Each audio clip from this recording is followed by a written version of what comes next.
குழந்தைகளின் ஒவ்வொருவரிலும் அளவற்ற திறன் இருக்கிறது. அந்த திறனை வீட்டிலேயே தினமும் வளர்த்தெடுக்க இது ஒரு எளிய நடைமுறை வழிகாட்டி. 4 முக்கிய கோட்பாடுகள்.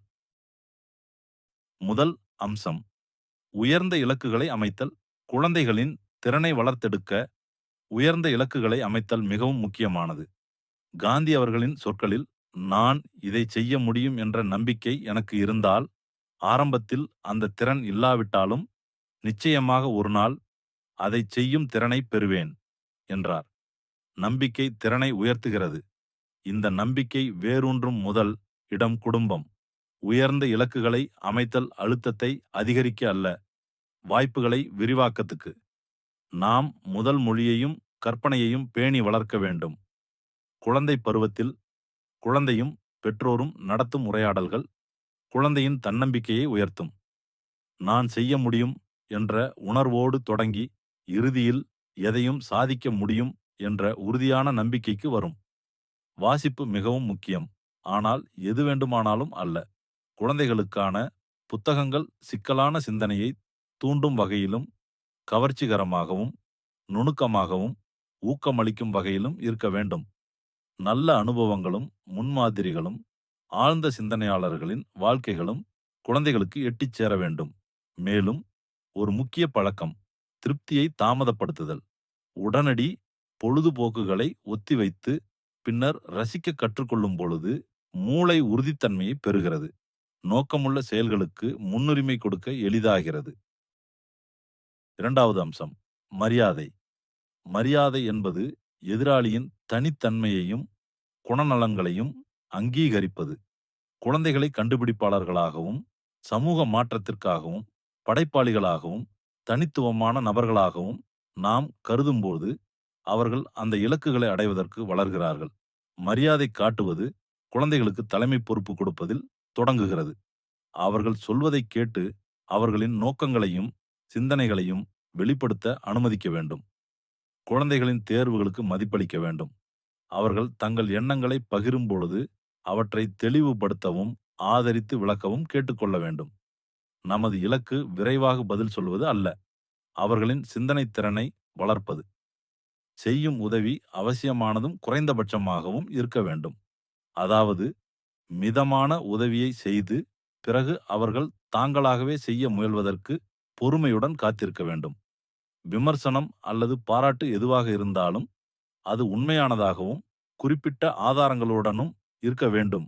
நேர்மையாகவும் தெளிவாகவும் இருப்பது நமக்கு நம்பிக்கையையும் மனத்தின் பலத்தையும் தரும்.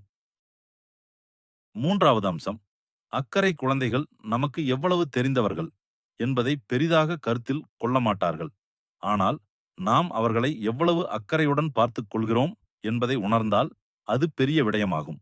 அக்கறையுள்ள பெற்றோர் குழந்தைகள் கேட்கும் கேள்விகளுக்கு ஆர்வம் காட்டுவார்கள். நண்பர்கள் மற்றும் குடும்பத்தினருடனான உறவுகளிலும் இது தென்படும். அவர்களின் நல்வாழ்வு பற்றிய அக்கறை, உறவுகளை வளர்ப்பதில் ஆர்வம், தேவைப்படும் பொழுது உதவி செய்வது போன்றவை இதில் அடங்கும். நாம் செய்யும் பணிகளிலும் இந்த அக்கறை தெரியும். அதிக கவனம், ஆழ்ந்த ஈடுபாடு, பணிவு, பிறருக்கு சேவை செய்யும் மனப்பான்மை, நன்றி உணர்வு போன்றவை இதில் அடங்கும். நமது ஒழுக்கம், குணம், பிரச்சினைகளை தீர்க்கும் திறன் போன்றவற்றை குழந்தைகள் நாள்தோறும் கற்றுக்கொள்கின்றனர். நாம் காட்டும் பழக்க வழக்கங்களே அவர்களுக்கு நாம் கற்பிக்கும் சக்தி வாய்ந்த பாடங்களாக அமைகின்றன. நான்காவது அம்சம், பயனற்ற அழுத்தத்தை தவிர்த்தல்.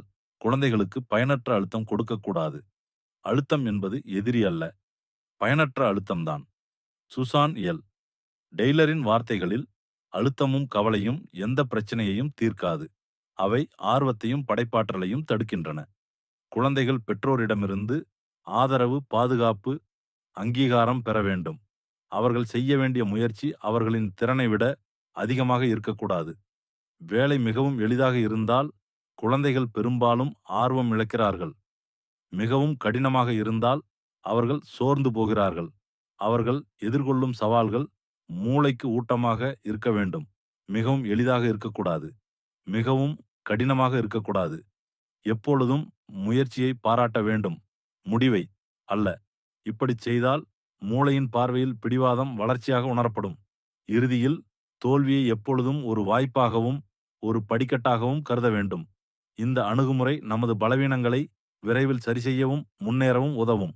படைப்பாற்றலை தூண்டுவதற்கும் ஊக்கமளிப்பதற்கும் வழிவகை செய்வதே நமது பணி.